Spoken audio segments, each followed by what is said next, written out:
welcome to, and I was about to say another episode of How Did You Show, but I can't say that anymore. For those who listen to this show prior to this episode, they know that this show used to be called How Did You Talk Show for Property Beginners, where I used to interview people only from with the property industry. Now, the things has changed. Now I have opened up the world of who I can interview now, and I've decided to rebrand the podcast. And this is an episode number 1 of a season 2, and we call it The Endless Mindset. So welcome to the first episode of Endless Mindset.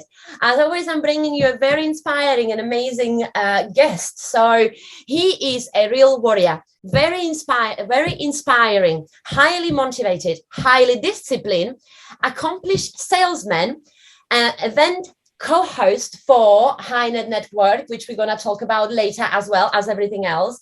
He is also a coach, helping people become unstoppable in their mind and their body.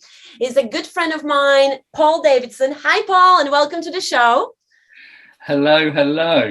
It's been a while, so it's good to have had a very long catch up before we actually got started.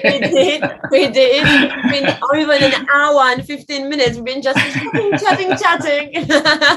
It's always a good sign. So yeah, I've been really, really pleased that you've asked me to come along, and I'm very grateful for that. So thank you for that. I appreciate it very much. I'm so grateful you accepted the invitation. We said that I wanted you to be on the show for a while, for ages. But as it didn't happen before in the season 1, now I think it's absolutely perfect person to start the new season, which is the Endless Mindset. So perfect having you here today. So thank you so much for accepting the invitation. Now, for those who don't know who you are, can you please, Paul, tell us a little bit more who is Paul Davidson? Well, I'm obsessed. I'm obsessed about becoming the best version of myself, because I think that when I die, I'll be introduced to the destiny version of myself, and we'll sit down, and I don't want there to be any differences between me and that man. So I want to express all of my gifts and leave it all out there for when I come to the end of my life. So I'm obsessed with making progress, becoming better, becoming all I can be. But my mission and why I'm here is to inspire and motivate people to become the best version of themselves and reach their true potential, so that we can put a dent in the universe together. That's kind of my mission statement and why I'm on this planet. So I'm obsessed with that. And it's just what I do naturally. So, but yeah, certainly I'm a husband.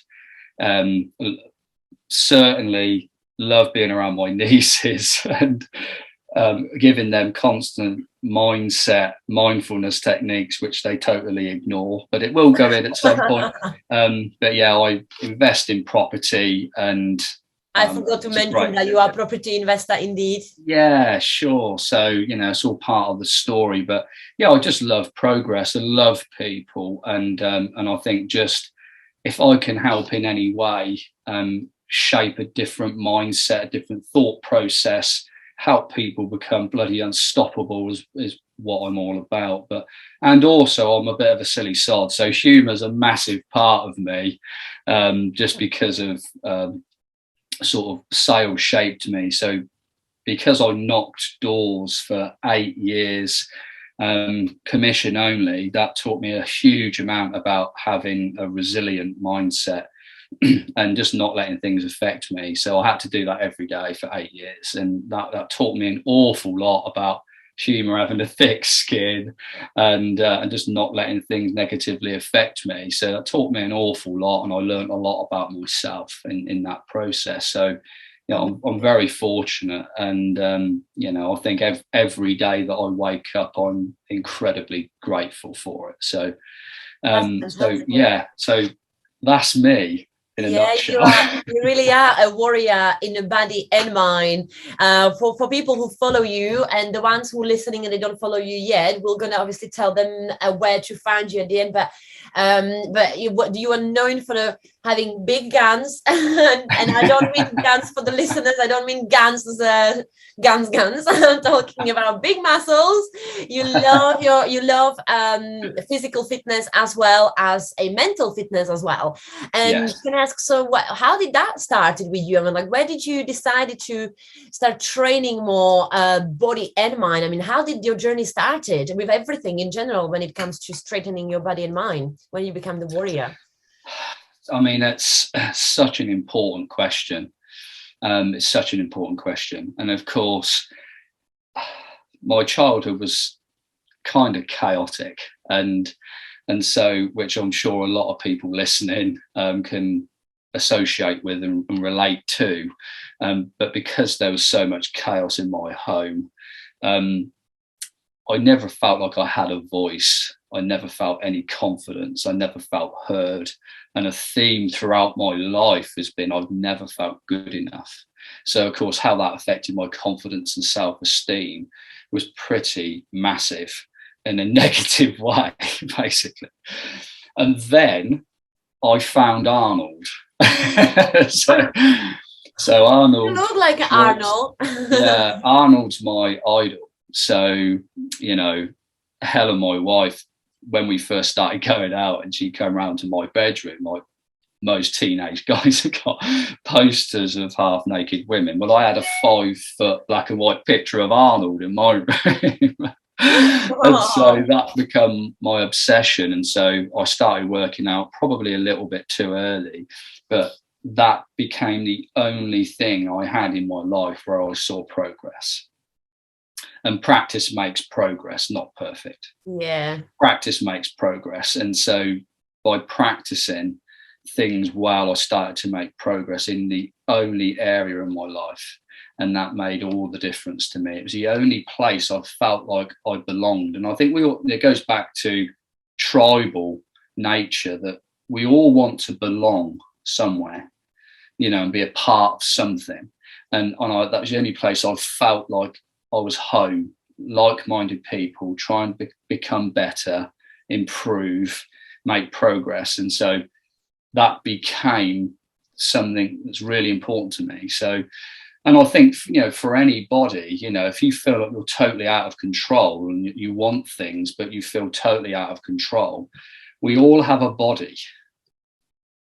So if you can start controlling what you put in your mouth and what you put in your mind, you can achieve just about anything in life. So, and of course, if you want to change your state and how you feel, the quickest way to do that is through your body. So emotion is energy in motion. So if you want to change your state and how you feel, you want to feel in a stronger state, you do it through your body, you know. So it's so simple, but it changes your state. And as the body moves, the brain grooves. So if you want to increase connections and think clearly, more sharper, then movement is the gateway to that, 100%. Yeah. So yeah, it's been fundamental in me. So it's the only thing that gave me confidence, came from the protector in me, that I wanted to build a suit of armor that gave me respect, because deep down I was a scared little boy, and that part of me is still there. You know, we're being open and honest here. Yeah. That part of me is still there, but, you know, I see him and he sees me. And I think that's a really important part, because unless we go back and we deal with that, that comes back in ugly ways as we get older. So, you know, because I work quite well in chaos, but that was because chaos was my home. So I can work well in chaos, but other people around me in my family and people close to me don't. Mm-hmm. So dealing with that and recognizing patterns, I think when you can recognize patterns and then you start to create patterns, you're on the way to do something pretty special. You know, pattern recognition and creating patterns is crucial in having a fulfilling life, I think, because unless you can spot those negative patterns and make changes, you can be caught in self-sabotage all the time, you know, so which can be pretty frustrating. But yeah, movement and bodybuilding, natural bodybuilding totally changed my life. totally Wow. changed my life. Yeah, it's not something that was small. It properly saved me from going down a real dark path. So it's it commanded respect when I was still a frightened kid. So, and it's taken me a long time, but it's just been my pure love and obsession for it. And your obsession becomes your possessions. And I think it might be viewed as a negative word, obsession, but it's just having that absolute passion and persistence. That's obsession, and I think it's a gift. If you can be obsessed about anything, you never lack motivation, you never lack inspiration, you never lack dedication, commitment, energy. You have all those things when you feel obsessed and in flow. That's one of the best feelings you can have, and so I certainly found that through that. And then also feeding my mind.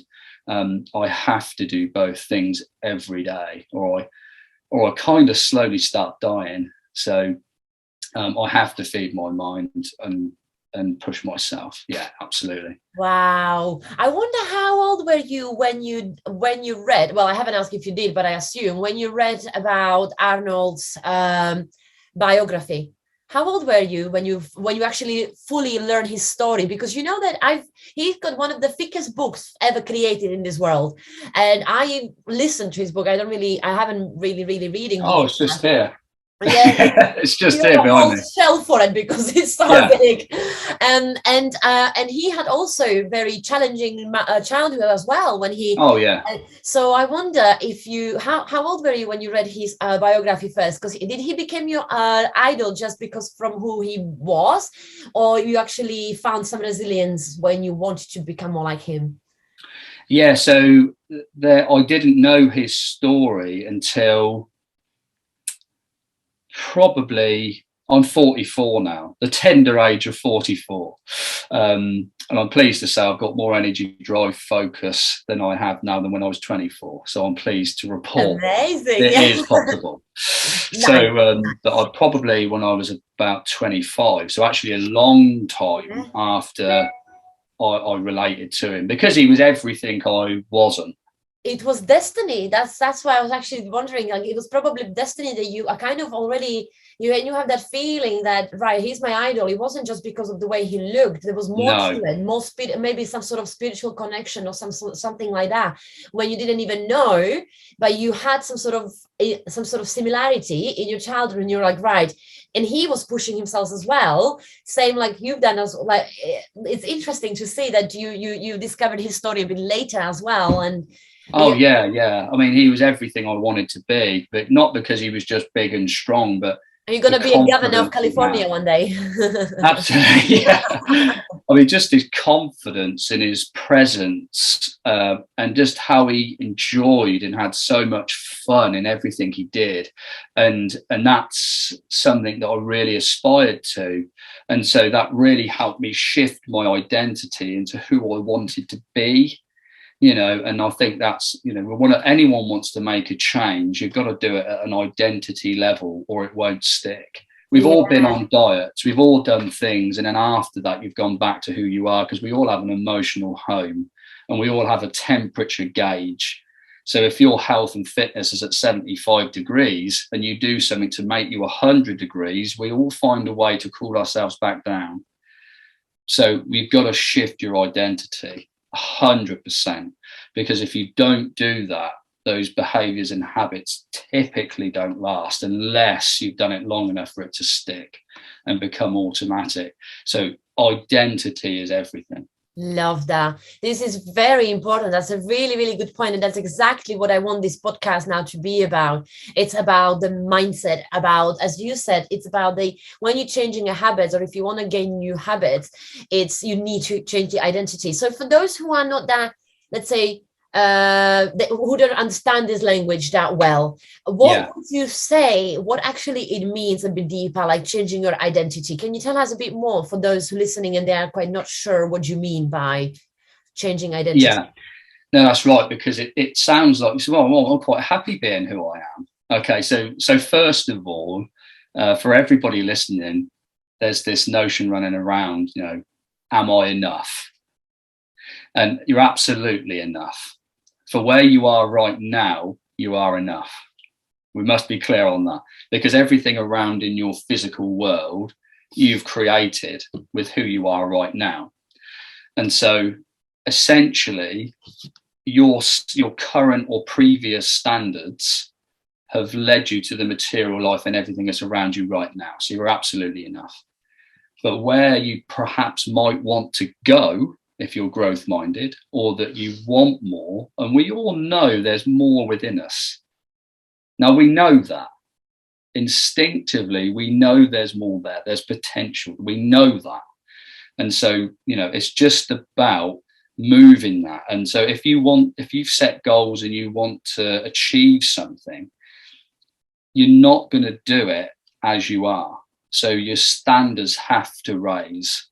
And so that could be as simple as you've set a goal that you want to make, I don't know, you want to make £1 million a year. Now, typically, goals are not motivating as such. Your reasons are. So you have to have powerful emotional drivers, reasons associated with your goals. The reasons are the driver, not the goal. They just set the direction. Yeah, as people call them, they give you a reason why. Your reasons you've why. got to have a reason. Yeah, you've got to have a reason. So why I like to keep myself healthy, strong and fit is that I still want to race my nieces up her hill where we live. And I said to Bella, I'm still going to kick your ass when you're 19. You know, so it's important to me that I'm the only one in the family who can pick her up and put her on my neck and do all sorts of stuff, right? And so I don't ever want to lose that ability. I don't ever want to be the uncle that can't because I got a bad back, the uncle that can't because he can't be bothered, he wants to sit on a bench and watch. You know, so I've got reasons that make me want to do that. And because of why I'm here is to inspire and motivate other people. It's far more than me. So it's got to be more about who else is this going to affect. If you tie that to other people and how it will benefit other people as well, it's so much stronger. But you've got to raise your standards. So you've got to think, okay, so who's achieved the things I want to achieve? How do they act? What are their habits like? What are their mindset like? You know, what are their behaviors? What are their routines and rituals like? Yeah. And so, you know, success leaves clues. So if you start to model that behavior, you start becoming somebody else. And I think certainly you fall to the standards of your peer group. So one of the quickest ways to shift your identity is if you join a peer group where the new desired behavior is the norm. That's one of the quickest ways. So even if you don't want to do it for yourself, you don't want to be the one who lets the side down. So that's going to be one of the quickest ways is through association. Proximity is power. We know that. So who you spend time with obviously affects your identity massively. And that's why. So we have like a mirroring, if I can get it out, side of us, you know, in ourselves that wants to kind of mirror who you're around, which is why you adopt those behaviors and beliefs. So but yeah, I mean that's one of those things. So it's really important to raise your standards. You think, okay, I'll set that goal, but what's the standard? Who do I need to be to achieve that? Because, you know, kind of what's got you here ain't going to get you there. So there's got to be an identity shift because your behaviors are in congruence with your identity, and they always will be. So this is why when you do something for 30 days, typically you'll go back because your identity hasn't shifted. Absolutely. So that's why. So you've got to heat up that temperature and move that blueprint. And personal development really all comes down to how you feel about yourself when you're by yourself. That's what it comes down to. It's having that self-assurance and that self-confidence. And it's basically, if you want to build unstoppable self-confidence, you just keep the promises you make to yourself. So if you do that daily, you stack those daily wins of keeping those promises, you'll build self-confidence, self-esteem, self-worth in no time. You know, that's what it's all about, really. So identity is key critical. So because if you lack self-confidence, basically that's self-trust. You just don't trust yourself. And Yeah. and that's not a nice place to be, because it's quite painful, you know, and I've suffered massively in my life. And understanding that, you know, this has all come quite late on, but I realized that all of those things happened for me and not to me. And that's really important. You know, there's a lesson there. And I think that, you know, you've got to shed those limiting beliefs, because your ability to succeed in this life will come down to the ability to shed those limiting beliefs. Because if that story isn't serving you, take the lessons and let it go. And I know that's easier said than done, but if you know, if you're really holding on to that story, it's keeping you safe as well. Yeah. So your And identity, it's like living in the past as well. It's like people saying, like, you have a dream, but do not live in the future only, or in the past. You need to live in the present, but learn from the mistake, be prepared for future, like create your dreams, create your goals, but live in the present. And from the past, you just learn from those mistakes, or learn from the lessons. Take things as lessons. Absolutely, yeah. I mean, the past should be a teacher, but not a master. You know, that's what it is. It's like, take the lessons and move forward, because that's a lot of weight to carry. And so, but if you just think about, well, how do I want my life to look in 30 days, 60 days, 12 months time? What does that look like? How do I want to feel? Yeah. You start letting go of that story, and then you start thinking about, what daily actions can I take to get me there? Your focus changes and shifts, you know, very rapidly, you know. So, and that's what it's all about. You know, we all want to feel the art of achievement, the science of achievement, and the art of fulfillment. You know, we both want those things to feel passion in our lives. Absolutely. And Paul, you said something today which I really loved, when you said, so people saying dream big, but take little actions. And I love that so much. Something like that. Am I correct? Is that what you said? Yeah, in terms of vision, think big. In terms of action, think small. Because if people always talk about having a big dream, because if it isn't big enough, it won't give you enough heat to take the action. Yeah. You know, because you've got lousy goals, it's not enough heat. And it's like, I'm just combining this to what we're talking about, simply because when you're saying, like, you need to change your identity. So it's like, yes, you create that sort of like, right, okay, I want to be like this, or I want to be more like that, or I would like to become more like this, but it won't change like that overnight. It takes time to build. It's the small little steps. And I let you talk, because this is your thing. This is what you are great at. So tell us a bit more about what you've been, obviously, as a, like, taking the little steps in order to achieve bigger things. Well, yeah. Well, of course, the compound effect is real. You know, if that's interest, just look at Warren Buffett. I mean, that should give you a clear indication of compound interest, you know, and how that works. So, I mean, but that happens, that stacks in habit. So I guess a degree course correction when a plane takes off means it will land in a totally different destination. And that's the compound effect of tiny changes. So at the end of the day, you might not see a difference for 3 months, but then all of a sudden a big split occurs through taking, I look at it as 1%. So basically the goal is simple, but just be better than yesterday.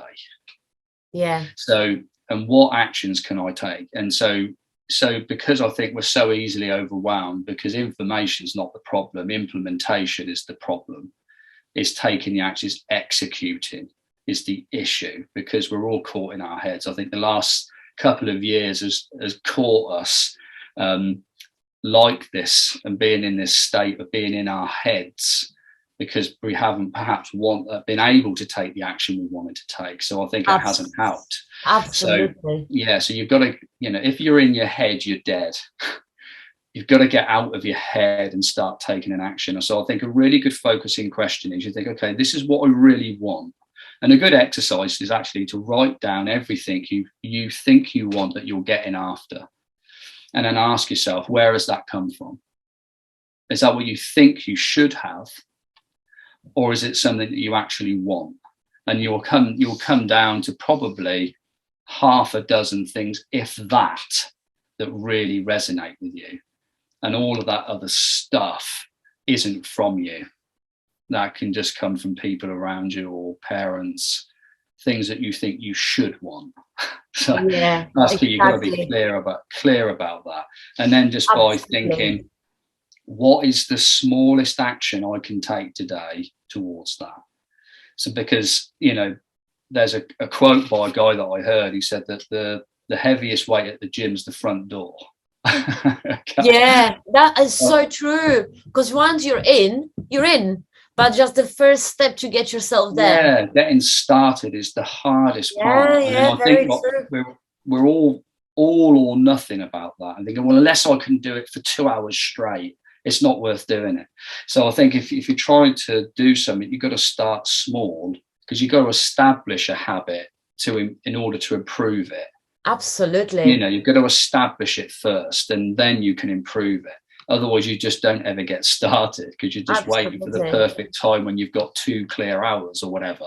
But, you know, what can you do for 5 minutes, 10 minutes? You know, just start small, and all of a sudden you'll be in flow and it'll go. But just starting it. So I think, you know, because chunks of time that we have in a day, I can't use the time that I've got next week. I can only use the day. That's we're living today. The power is in the present. So, you know, if I've time blocked my diary and I'm disciplined, and, you know, I think, okay, it's a cognitively difficult thing and it's challenging me. Well, I want to eat that frog, but I want to do it as early as I can in the day. So knowing when you're on fire is really important. People talk about time management. It's really energy management. If I'm trying to do something really challenging and cognitively difficult at 3 or 4 o'clock in the afternoon, I'm going to have a torrid time doing it. But if I do it in the morning when I know I'm at my best, it's much easier. And then I've got a lot of momentum for the day, because I've won the day. I've won it because I've done my one thing, which is a superb book. The One Thing, by the way, superb book. One of the best books I've ever read.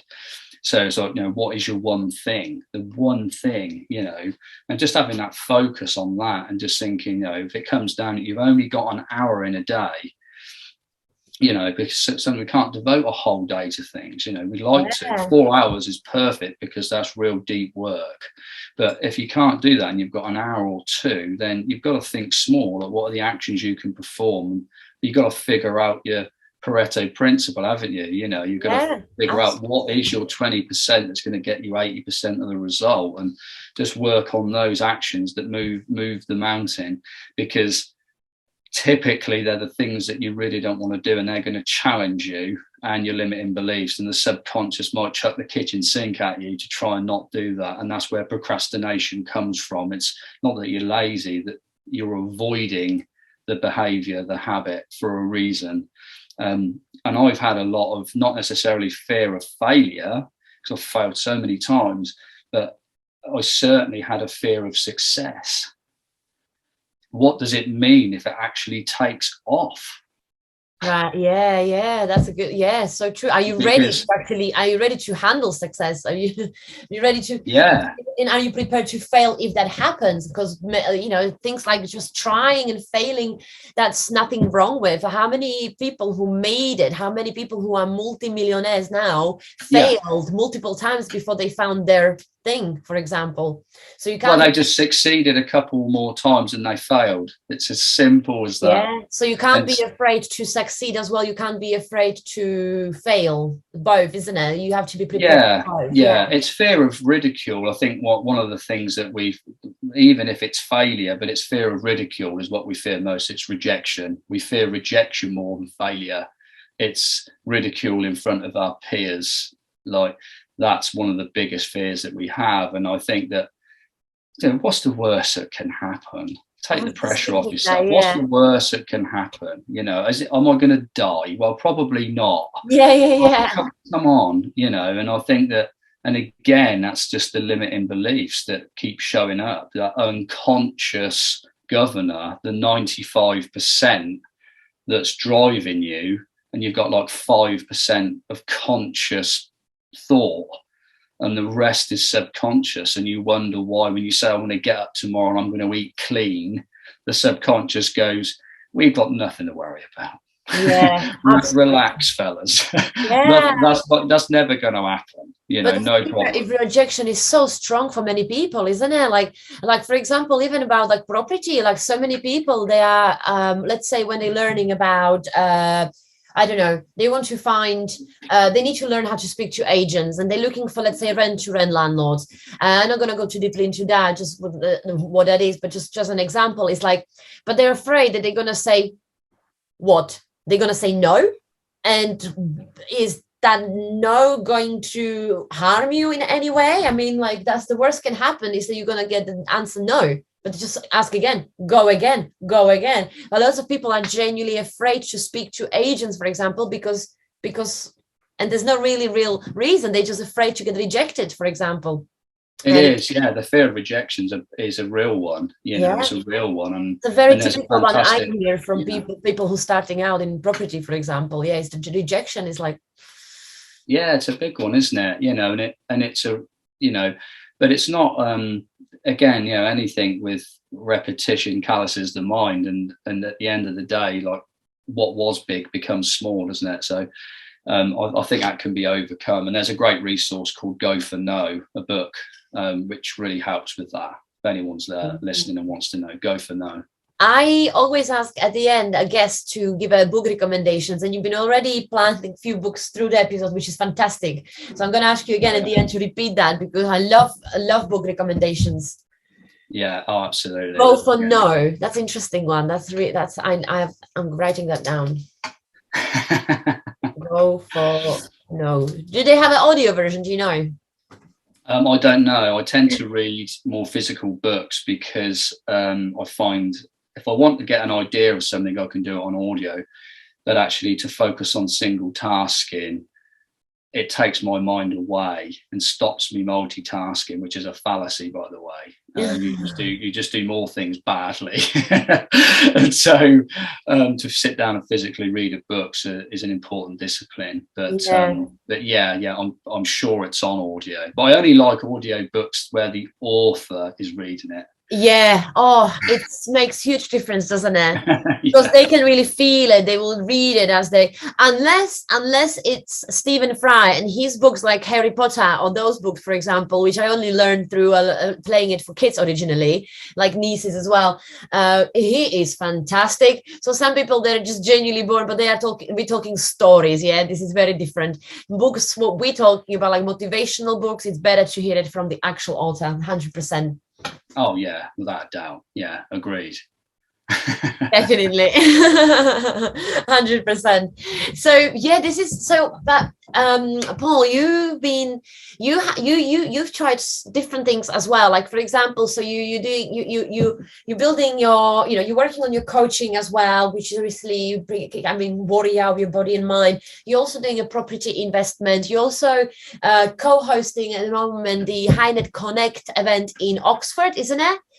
Yeah, that's right. Yeah. So I think sometimes you have these catalysts in your life, and you don't hear a lot about these people. First guy, Stuart Caldicott, who gave me a job in selling, changed my life. He's the first person who saw something in me that I didn't see in myself, and that changed everything. Second person was Chris Brunsden, lifelong friend with all of these people. Obviously, my wife, Helen, she was the first person who gave me a glimpse of there's more and there is actually something better. And then Liz Bateson's another one of those characters who's helping me on massively and believes in me, makes a big difference. And Paul Million, my property business partner, he drives Helen absolutely cuckoo with his super duper craziness, but I love him to bits, but we love Paul to bits. He's funny. So he's another one of those people. And so like those people have helped me massively, but that's all attracted by the person. Like the true value in life is not what you get, it's who you become. So that's the true value, is who you become in that process. And so these people have shaped me massively in who I've become. It's not none of this stuff's done on my own, but lots of people that I'm colliding with are really shaping me in fantastic ways. And so I have to give a lot of credit to them. It's not myself that's fantastic, but just because I'm a heart-led person, so I attract heart-led people. So, and I get to, unfortunately, I have to be careful that I can get through this particular story.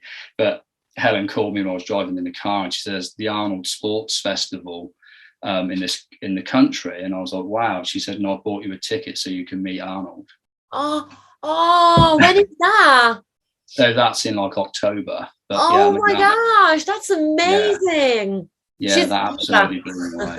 That blew me away. So yeah, I mean, certainly, I think through association. So I think a good question is not the what, it's who.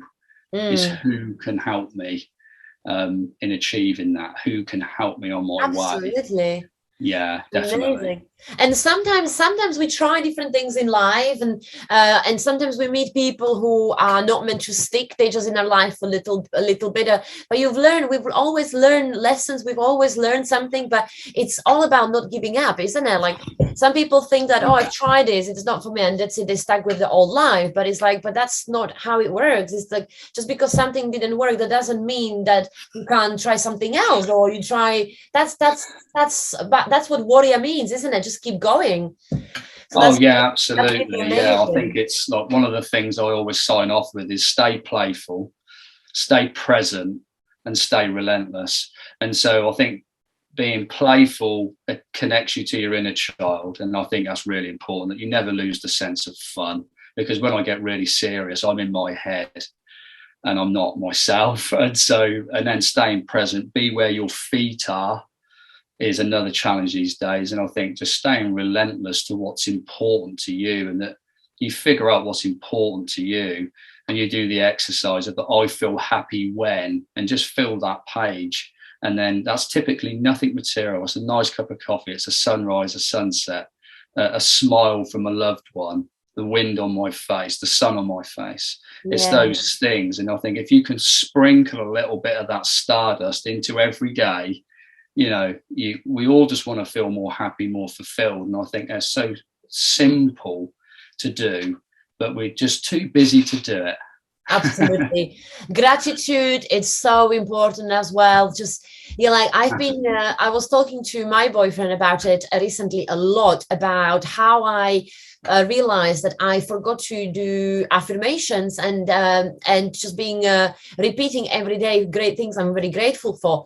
And because I'm that type of person, and I always was. And then there was a period of my life when I was going through some difficult personal things, and basically I lost that habit, and I started again recently, and life changed to better, simply by remembering, being grateful, just taking just as you said, even just the simple things, even just like, I'm so grateful for my eyes that I can see. I'm so grateful for having my hands so I can type, which means that I can send emails to my guests, make money, for example, or things like that. It's anything, isn't it? Just to be able to be are you running out of battery? yeah I just run out of battery. So this is where we keep it real here. Do you know what I mean? Yeah. So I think that's an important thing, because I think this is a really important thing as well, because this will show where your emotional home is. If you wake up in the morning and you think about what's missing,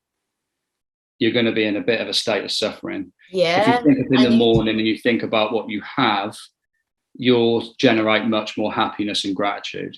Absolutely. So we had a little bit of technical difficulties, people, but we are back. So if you heard a little bit of cat or something like that, so that's what it was, but we are back. We are back. So, Paul, welcome again. Right. So right, Paul, can I ask you now I ask every single guest of mine on this wonderful topic we were talking about, what are your top 3 tips for our listeners? Top 3 tips on becoming unstoppable. Yes, certainly. So I think it would be to ultimately, if you feel totally out of control, we all have a body. So I would start with that. Start thinking about movement of your body, how you feed your body and how you feed your mind. That's tip number 1, because that will change your state and your emotions quickly. And then I would look at the identity you want to adopt for what you want to achieve in your life, and think about raising your standards, because we get our standards. So sometimes you don't get your goals, but you always get your standards. So if you look at raising your standards, look at your associations, and seeing how you can raise those standards. And then certainly the third thing is just to have a purpose, reason, a compelling future. So I think we all have to have a compelling future. So if you've got to focus on some things that you really want, even if it's just 3 things, which could be related to, your mind, body, your relationships, your business, whatever those things are that are most important to you right now. And then you think, okay, what do I want my life to look like in 6 months' time, 3 months' time, 12 weeks, whatever it wants to be.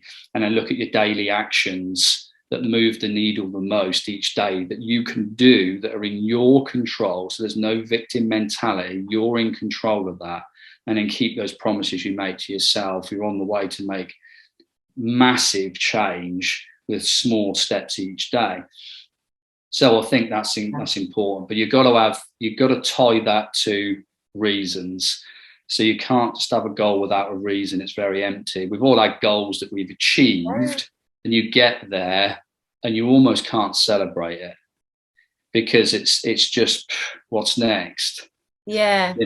And so certainly celebrating those little wins are really important. And I think you need to celebrate yourself just for trying.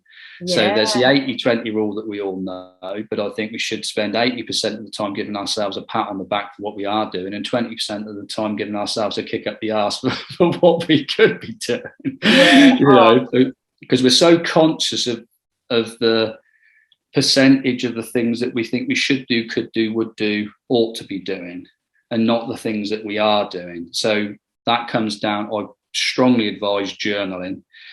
So I set my priorities for the day, set a clear intention in who I want to be, who needs me on my A game, and then sending a note of appreciation to somebody in some way that I mean, writing a note for my wife, a note for my niece, something like that really means something, changes your state massively, and you get a double hit. That's so beautiful. You asked me for 3 things, which I'm never going to be able to do. I've got to give you a whole host.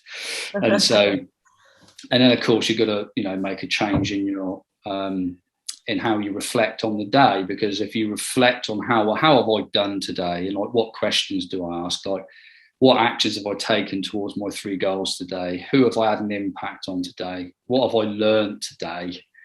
You know what I mean? Like what could have gone better? So there's a hint of an improvement there.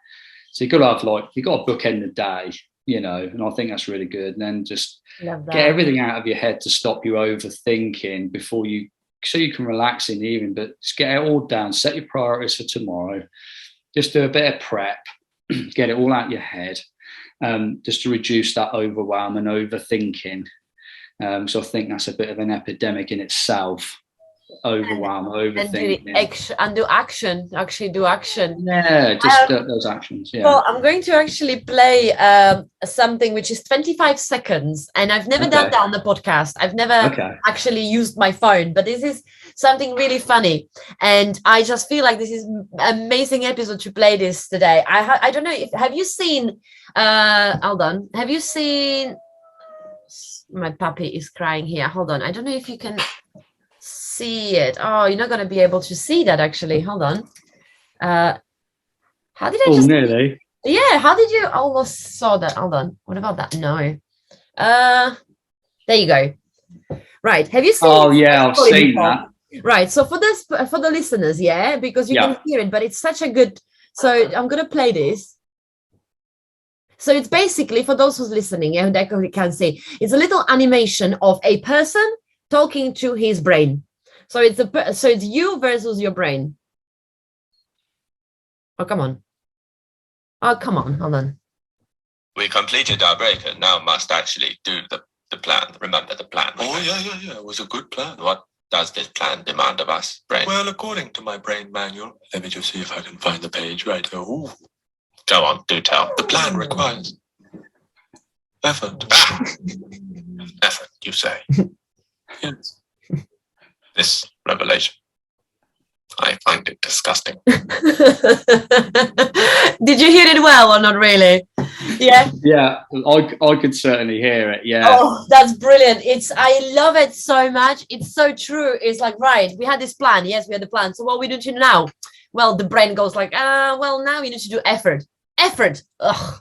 It's disgusting. It's basically like that's what stopped most of the people. It's like they dream, they make plans, they make goals, but what's stopping them is the action, isn't it? To make the effort. And I fall in love with this animation. It's one of my favorite things ever. Like I watched it so many times, made me giggle. It's so true. But of course, there's a real reason for that, and that's because we have at least a 2 million-year-old brain. And the purpose is to survive. So success isn't natural. It isn't natural. So we have a negative bias. So our brain is scanning the environment at all times as to what could hurt us. So it's always looking for what's wrong. So we have a slight negative bias. That's how we're wired. And so once you understand that, again, first step is awareness. Then you can start changing patterns and thought processes and stuff. You've got to become aware first. You've got to be, you've got to be pulled out of the matrix and know that you know kung fu, right? You've got to become the one first. So that's an important step. But because the brain's always looking to conserve energy, the moment you try and do something that's going to take a huge amount of energy, the brain will move away from.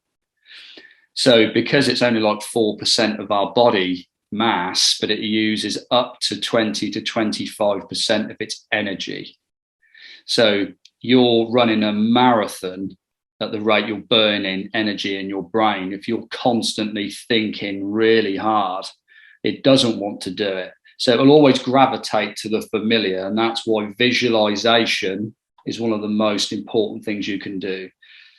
So if you do a meditation in the morning and you finish with a visualization and you start seeing and visualizing, mentally rehearsing that compelling future as if you're already there, and sensing it, feeling those emotions, using all 5 senses, the mind can gravitate to the familiar. So it can't gravitate to something that isn't familiar. So you could use vision boards, you can use mind movies. You can do different things. You can put, the good thing with mind movies is that you can put music which really inspires you with it. So that's a useful tool. But vision boards, anything like that. But you've got to be able to mentally rehearse that, because then, of course, once it's familiar, it can move towards it without using less energy, which means you're much more likely to take the action because it isn't taking so much energy. And that's the problem. It's so clever. It's going to chunk it down and conserve energy. So if it's too hard for you to think about for too long, it's going to go, just do what we know, because it's going to conserve energy. So clever. So that visualization, that mental rehearsal is key, critical. Absolutely. And I would also add, it's like when some people have, let's say, vision boards, what I also tend to do is, it's not just that I see it, I feel it in a way. Like, for example, I have simple things like electric gates there. For me, what it means is that I have a driveway in the future. So I don't have, like typical English houses or all that, or like the one I live at the moment, where there is no, just street and that's it. You just got the townhouses and all that. So basically one day I got electric gate on there. And what I'm visualizing when I look at it, it's what I'm picturing is me sitting in my car, which I feel, I smell, the car. But what I do is I press the button and I feel I actually can feel it when I'm pressing the button. Fantastic. And that extra, it's not just I'm visualizing I'll have electric gates. No, I'm visualizing myself sitting in that car when I go click and they're open. And then I go through, and just things like that, just the details of, and it's just like when I'm sitting in the car, what do I smell? And I know what smell I like in my car, and I like seeing that. Or in fact, I have convertible car. So it's actually, I smell the nature. So to me, I'm hearing birds and all that, because I'm going to be like not too far from like the dream house, the house where I'm going to be in one day. It's not too far from everybody, but it's not in the middle of everyone. So it's basically surrounded by nature, and I can hear it, where all I can hear is a bit of music from here, but I can hear the birds and things like that when I'm pressing the button. And that's something that I've changed, and I know I'll have it one day. And this is a really important. I love that, by the way, because the thing is, I can see and feel a shift in your emotion and your posture when you're talking about that. So there's a raising of energy there, and energy is everything. So unless you've got high levels of energy, it's very difficult to achieve anything. So your emotional state is poorer. You know, negative things affect you much more, they stick, and you can ruminate. High levels of energy, you're pretty unstoppable. So I'm all about energy, and that's a great thing about that. I think if you can do a visualization twice a day, once a day at least, when the gateway to the subconscious is open, which is going to be before you go to bed and when you wake up, is when your brain waves. You don't need to get into the complicated process of the alpha or theta, beta, or brain states, but the gateway to the subconscious is open to be reprogrammed first thing when you wake up and when you go to bed. So you can do things to, obviously that's the best time to do it, really. But if you mentally rehearse that and you get up as if those things are already in your life, that's the important thing. Amazing. So you get up and you feel as if you've already got those things, then possibility can enter into your life. Because by definition, if you wake up in the morning and you remember all of your problems and the pain in your back and in your hip, by definition, you're living in the past. And so you can pick the past up and put it straight into the future because it's predictable. You go to the same places, you talk to the same people, you moan about the same people, you do that. And of course, you wonder why your life doesn't change. Well, you have to mentally rehearse the compelling future you want and get up and feel as if something's like that's going to happen. Of course, then the reticular activating system kicks in. You start to notice and attract all the things that are going to bring you those things you want, and possibility can come into your life. But if you get up in the morning, you just think about your problems and you're trying to go about your day and it's predictable, you don't really experience the known. You really experience the unknown. Yeah.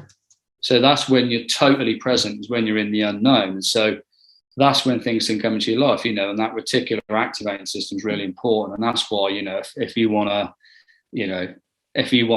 a pug dog, and that becomes important to you, then you see them everywhere. They're always there. Yeah. It's the same as the car you buy, then you see it everywhere because it's important to you. And it's such an amazing guidance system. And the brain, the good thing is the subconscious can't reject an idea.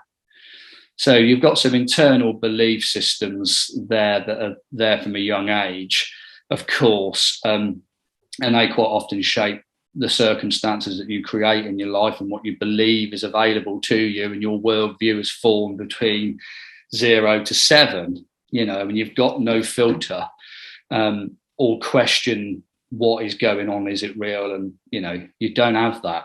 So a lot of that worldview is formed there, but through doing that work, repetition of that work, you can rewire your brain, and what fires together wires together. But when you become like the age of 35, you have a set of hardwired behaviors. And that's why sometimes behavior change is so hard, because it's hardwired into you by the time you're 35. So that circuitry is fired and wired really tightly. So when you try and make a change, that's why it's so hard. So you've got to start doing that work, visualizing compelling future. Happened before 35.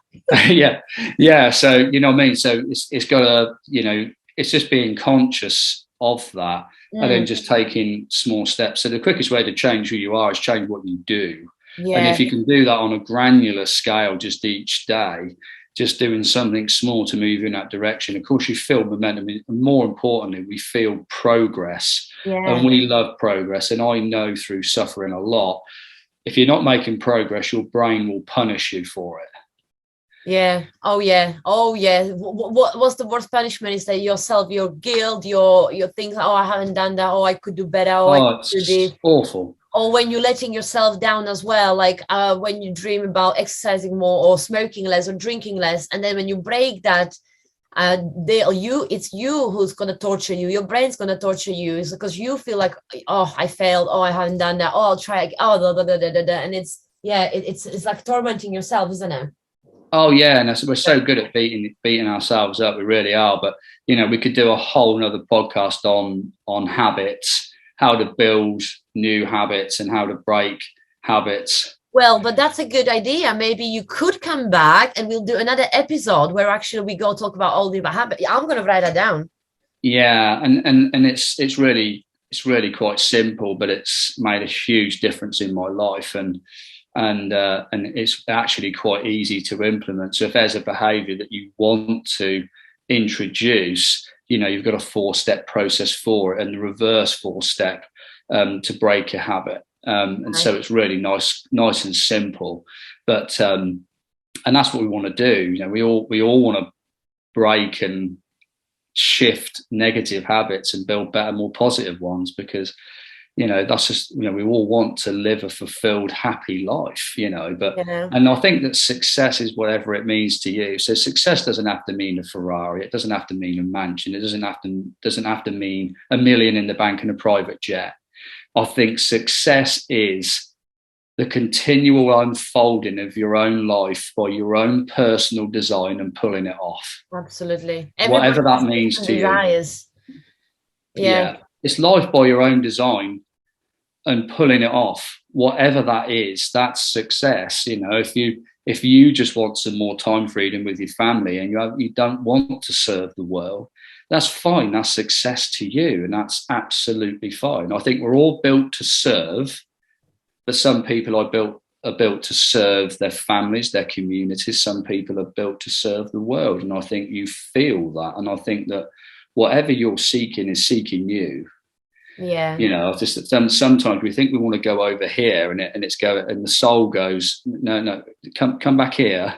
This is where we're going. Yeah. And I think the slightly older you get, and I think if you've got that gift early, that's a real blessing, that you really feel, and your internal guidance system is at work at all times, and you'll feel that in your emotional state. So I think that the real focus is, if you can do things that make you feel good, you attract good things. If you feel good, you're going to magnetize the things you want. So just doing things that make you feel good. And we're not great at well-being. It can sound a bit fluffy, a bit flaky, but you've got to look after yourself, because you've got to treat your body like a temple, not a woodshed. It's the only place we've got to live in this life anyway. And how many people are doing things what genuinely don't making them happy, but they don't do anything about it? And it's like, you need to do things what makes you happy, but what makes you feel good as well. It's like, definitely, yeah. And if you, like I say, if you feel you're totally out of control and I can't do this because I haven't got this, I haven't got that. We've all got a body, and we can all make a difference. And we all have 24 hours a day. We all have 20. I don't think there's a lack of time. There's a lack of priorities. We all have time to do what we value. Exactly. If some people say not that, if they have time to, they said, oh, I'm very tired in the evening, so all I do is I watch TV 2-3 hours before I go to bed. And it's like, well, but that's your priority. I understand you're tired, but even if you just change, even if it's 20 minutes of 15 minutes, let's say 10 minutes a book, 10 minutes of quick exercise, whatever that is. But if you have the time to watch 2 hours of the TV in the evening, that means that that's your priority. No matter what you do. It is. Yeah. It is. As simple as that. It's become a priority. And that could well be a negative pattern that you have. And so, like I was talking about introducing friction. So, we wanted to watch less TV, so we turn it off at the wall.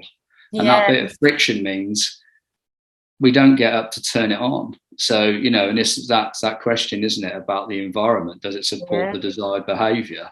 You go into anybody's living room or lounge, what sort of piece of furniture isn't pointed towards the TV? The environment is set up to watch TV because that's where all the furniture's pointing, So it's like the environment's key, obviously, but I think re-engineering yourself from the inside means you can cope with environments much better, because you can change the meaning of something, and I think that's Absolutely. key. And it's that also leads to, when people say that you become, or you are, or who you are surrounding yourself with, like, what's the average? People saying 5 people you hang out with most. And the thing is that I get that and I agree. However, that doesn't, some people think that you suddenly need to get rid of all your friends or something like that, and that's not true. Like, you can have wonderful friends who don't have a business, they're not business minded, they're not high achievers, but that's okay. But they could be good friends. But that doesn't mean you need to get rid of them. That just means that open up your circle and start seeking your tribe, people who you want to be more like, for example. And that's what many people make mistake, which I've noticed in my business journey, is that they learn that sentence that, oh, you are who you become of the people, you know what I'm trying to say now, I just said it, and they think that suddenly they need to get rid of everybody, and it's like, that's not true. You still keep your friends, unless you got someone who's too negative, then you think twice, do I need that person in my life? However, if you have a good friends, that doesn't mean to get rid of them at all.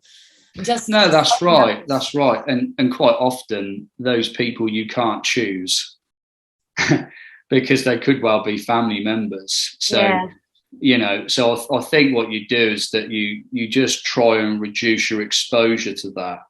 And I think what you do is you decide, which means in Latin to cut off. You just decide that I don't do that anymore.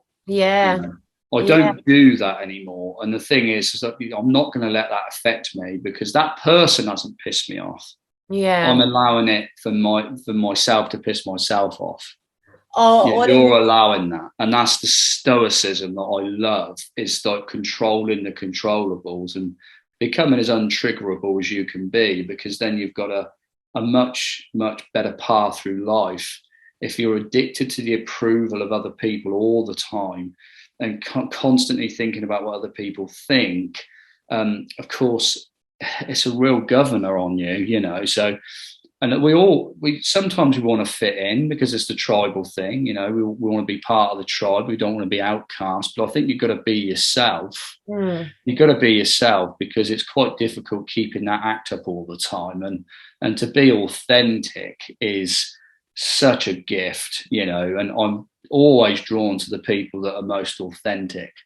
I just think that's just cracking when people are just authentically themselves, and that takes courage. That takes courage to be authentic, and because you think, well, what will the people around me think?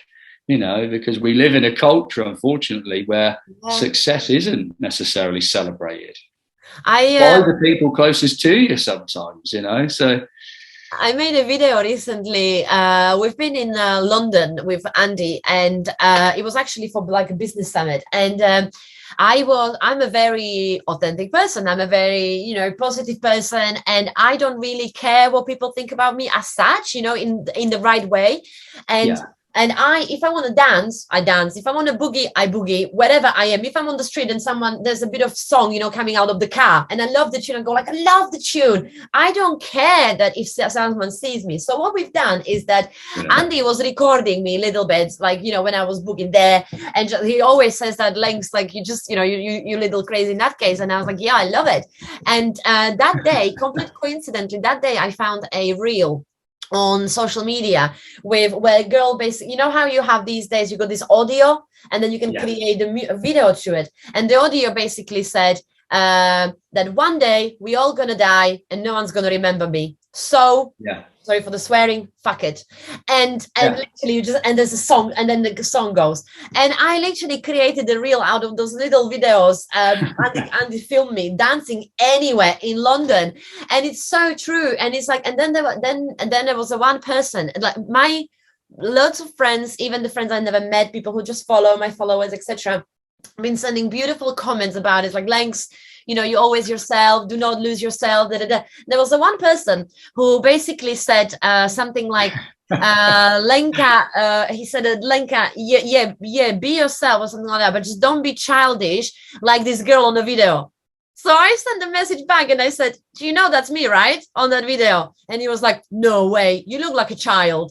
I was like, that's so interesting. It's like, that's this type of people. I don't care for their opinion. Like, and instead of going like, trying to think, instead of feeling negatively about it, I just felt, I was like, you know what? Poor you. It's like, if you're taking life too seriously, I don't really need you in my life. I like who I am. I love being happy. I love dancing when I want to dance. And because you think that's childish, well, I don't really need you in my life, and it's just one of those, and it takes courage, as you said. And I was not like that when I was maybe in late teens or early 20s. I've traveled the world quite a lot. I did some backpacking around Asia, volunteering work in Africa and things like that, to learn who I am and to not to care what people think, just to find myself. And it's so true, just to be genuinely happy with seeing comment like that, and I go like, poor you, sad you. Do you know what I mean? It took years of basically finding myself and not caring about what other people think, and it's amazing feeling. It is. It is. Yeah, absolutely. I mean, that's, because everyone else has already taken. And I think so you can only be yourself, and that's where your true power lies. And you always know when you're around the right people, because you can be yourself. Yeah. And that's it. So, that definitely your vibe does attract your tribe. I mean, that is true. Absolutely. That's saying. Yeah. But no, you're right. And like anything, those negative comments are never about you. That's always about them. Exactly. Yeah, absolutely. It's always that way. But the good thing is like how we can reframe jealousy is something I recently learned. So you can't be jealous of somebody or something that you don't authentically want. And so typically that's like blocked inspiration of some sort of you taking an action. So you ever feel jealous about somebody, or you make that comment, it's all right for them, or those words come out of your mouth, and you go after yourself, what do I authentically want? Like, why is that a problem? Why is that triggering me? And I think sometimes the people you admire, that's only because you have those traits within you. And then sometimes the people that sometimes you don't necessarily like, is that you might see those traits within yourself as well. So I think there's a balance there, definitely. And language is a huge thing. Language is a huge thing. So mind your language. So pay attention to what spills out of your mouth, because a lot of your limiting beliefs and the people around you can really help you out on these blind spots. A lot of what you say, whatever you say, your brain will make it true. So like I have words that really trigger me about being late or something like that I used to say, and I just reframe that, because saying it made me feel really heavy and negative and put me in a horrible state. So I just say something else. One, because it makes me laugh when I say it, because I'm catching myself. Yeah. But also it's rewiring my belief system and my brain. So like what comes out of your mouth, your brain will make it true. So even if you speak a negative thought, it's devastating. Even if you can stop it coming out of your mouth, you're on to a winner. So just be conscious of what you say, because your brain will make it true, basically. So true. Power of thoughts is hugely important. And visualizing and being it's just being a bit more positive. Just get rid of a bit of the negativity from your life. If you don't know where to start, just be careful exactly what you're saying, what you're thinking, because that's what you become. So be careful. That's a really good one. Love that. Paul, we're gonna have to slowly end this, because everything is leaping at me. Everything is flashing. We're having such a good time. I could talk to you for hours and hours and hours. We have a very, very similar mindset and things like that, especially when it comes to this, especially on this type of topic as well. So I'm gonna ask you the last thing, which is, two things. One is, you already gave us a few recommendations for the book, but can I ask you, what book would you recommend that genuinely changed your life? Well, certainly I can't go much further without David Goggins' Can't Hurt Me. Nice.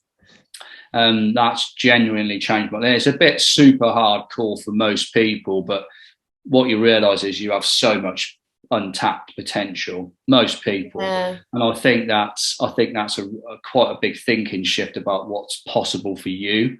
And so that's genuinely changed my life. So many books have changed my life, and I only kind of started reading 5 years ago. Never read a book cover to cover until now, but I am the learner, so I love that type of stuff. So yeah, I mean, so many. Of course, Think and Grow Rich, which is, it's a bit weird, but Napoleon Hill's a bit weird, so you kind of take that, but there's some great concepts in there. The One Thing's brilliant. The Compound Effect is excellent. So many books, of course. Go for No.